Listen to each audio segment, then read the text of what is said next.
say it is better to marry a bad husband than to have bad in-laws, because you can report a bad husband to his family, but what can you do about bad in-laws? If only I had taken note of this. Hello everyone, and welcome to another tale worth telling. I have somehow found myself in a dilemma and I need your help in choosing the way forward. Are you ready?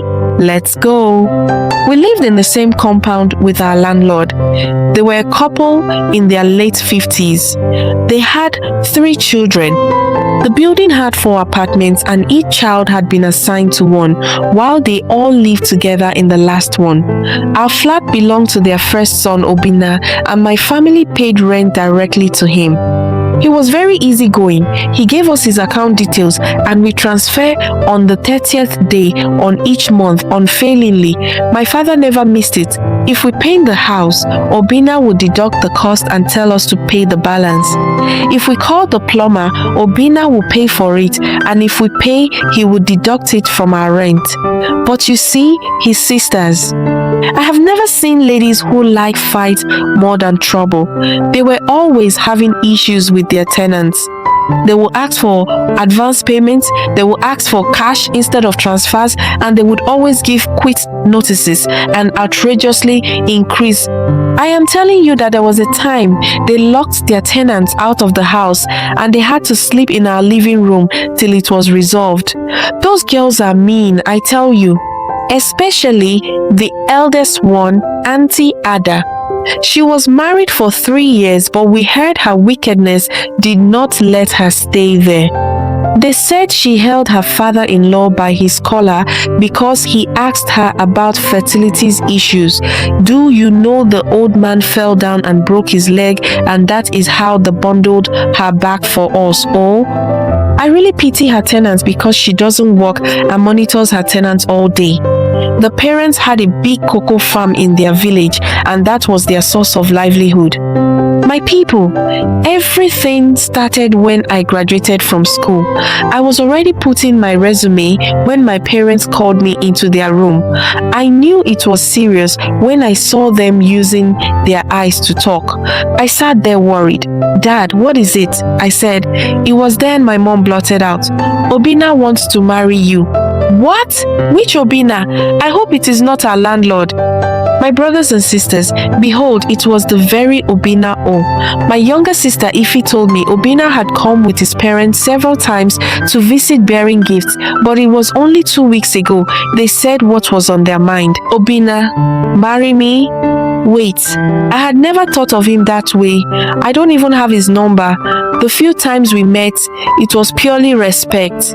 My parents trained me well, so when I'm home, I was always doing chores. I swept the compound and even had a small garden where I farmed vegetables that bloomed, and most times I see my landlord and his family watching me as I farm. I was always polite enough to share the produce with them. Please, keep this in mind. My parents kept assuring me that this was a good choice. Obinna was the best man to ever walk the earth. True, but was he the best man for me? Our first meeting was awkward. He was shy but smiling all through. It wasn't my idea of courtship. It was spontaneous. All I felt was pressure, and before I could muster enough strength to say no, I was at the altar already, saying yes, I do all, because his parents, my parents, and everyone else said I should. And so the first red flag was we moved into his parents' house after the wedding and became a personal maid to his mother. It was then I knew that living with your in-laws is not for the faint-hearted. My parents said they were proud of me. What they didn't know, that living with my parents' in-law was indeed rocket science. Living with my sister-in-laws was walking through the valley of the shadow of evil.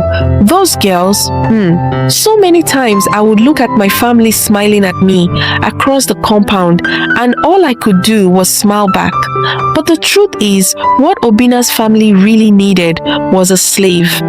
But I will admit, in the midst of cooking and cleaning, Obinna and I had a great relationship. He was a provider, he was friendly, he was kind, he wouldn't hear of me working. He said he had always loved me and he showed it. He would bring gifts, he would help in the kitchen, and at night he would tell me wild stories of his life in Malaysia where he schooled. I remember those memories fondly. Living with my in-laws was not fun at all, but it was bearable because Obinna was present and he truly cared about me. But it didn't last because imagine how my world crumbled when Obinna woke me up one night to tell me his visa to Spain was out and he would be leaving the next day. I didn't even blame him or his parents. It was my family who thought it was a good idea for me to be the sacrificial lamb since they could not say no to my in-laws. No one ever told me he had plans of traveling. What had I gotten myself into? Apart from the rent he collected from us, he had shops in the market where he sold phone accessories. It was not doing badly. I tried to persuade him not to go, but he kept reassuring me that he would come back for me. Oh, I was utterly disappointed.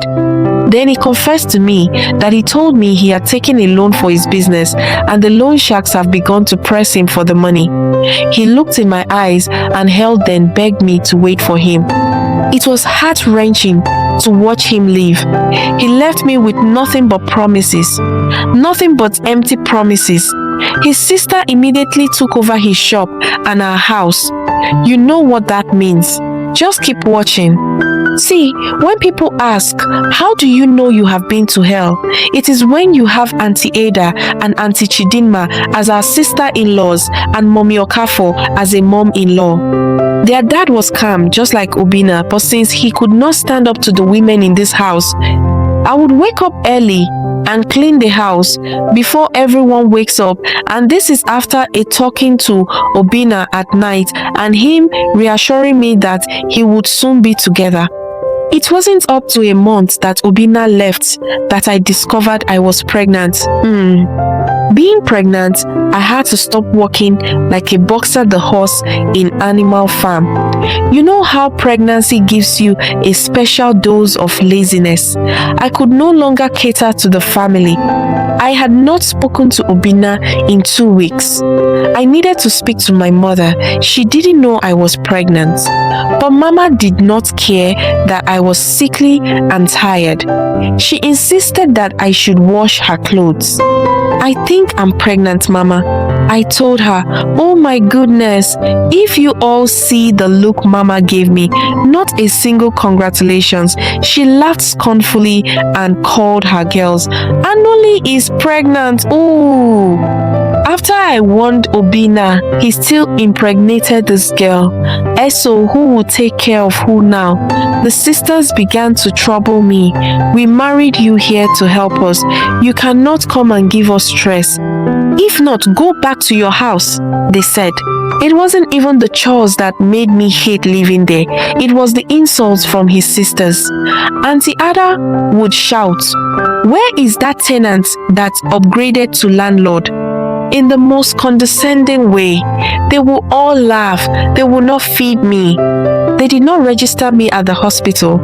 And what hurt more is that my parents lived a few feet away, but I was not allowed to talk to them or even go there without permission. I lived in fear. I didn't want my mother-in-law to insult my mother too. When my younger ones would visit, there was no room for privacy. She would listen to all our conversations. Even if they could tell from my face that all was not well, nothing was done. Obinna was not picking his calls, and I didn't know what else to do. Everyone claimed they had not heard from him. I was worried, sad, and tired. When I was 3 months gone, I tried to send a message to my mother, but Mama would not let my mother see me. Tears fill my eyes when I remember how my mother was sent back because they said she wanted to put things in my head. It was in the evening Mama came back home and told me to pack some of my stuff as we were going to the hospital. I was so happy and thanked her for her generosity. But guys, guess where she took me to? Guess where I found myself? In the village. They took me on a journey of 3 hours to their village and told me I would be working on their farm till I gave birth. After all, I studied botany and I had experience in farming. Can you compare a garden to a plantation? They took my phone from me. See, I didn't even understand what I did for them to bring me here. I was pregnant. I did not tell my parents where I was going. I couldn't stand up for myself. That night, I cried a river. What kind of heartless family is this? I had never been to this village. I did not understand their dialect. Oh, Obinna, where are you? All I had been was respectful and obedient, yet all I got in return was unkindness, more and more tears. There was a little girl whose father was owing my mother-in-law, and she was working on the large cocoa farm with me. We had 4 other workers who came daily, and we all worked together. We all lived in a small bungalow on the farm. One of them or all of them were spies, because when Mama comes, she would complain that I slept all day. She would say that pregnancy was not sickness, and who does work will not eat. So I would drag myself to work. I would walk up and down and harvest the cocoa and carry them on my head. I wasn't easy, but I had no choice. No one could save me. I am sure my parents did not want trouble, and that was why they stayed away, so I forgive them. I heard my dowry cost a lot, and my parents even began to speed up their house so they could move out too. So my being here was for a good cause. It was only this baby that I felt pity for. Time was close, and I had only gone to the health center once. At least, they gave me routine drugs and examined me. The nurse who lived there told me to come in as soon as labor starts. My water broke in the farm. Yes, it was sunny and I couldn't lift my feet. The men in the farm used their tractor to take me to the health center. Labor was fast and easy. Adanaya came out screaming just like a true Okafor. It had been over 12 hours since I had delivered and no word from my mother-in-law. The nurse had seen my nervousness and the fear in my eyes. The women's ward was crowded, but she took a liking to me. When the doctor came for rounds, she directed him to me.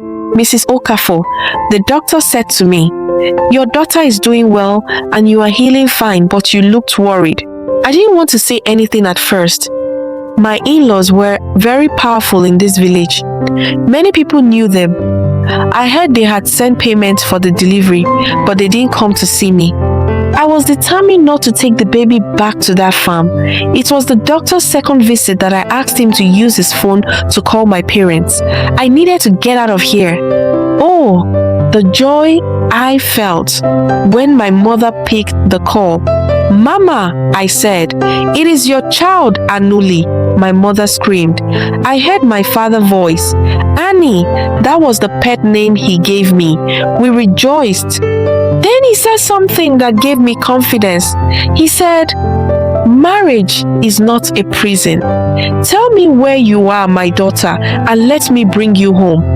The doctor gave my family directions and we planned that I would go to my aunt's home in Benin. Auntie Patience's house was truly home and she helped with Adanaya. When I recount the ordeal I faced in the hands of my in-laws, my mother would weep. She said she had gone to the house to visit me and they told her I went to the village to rest.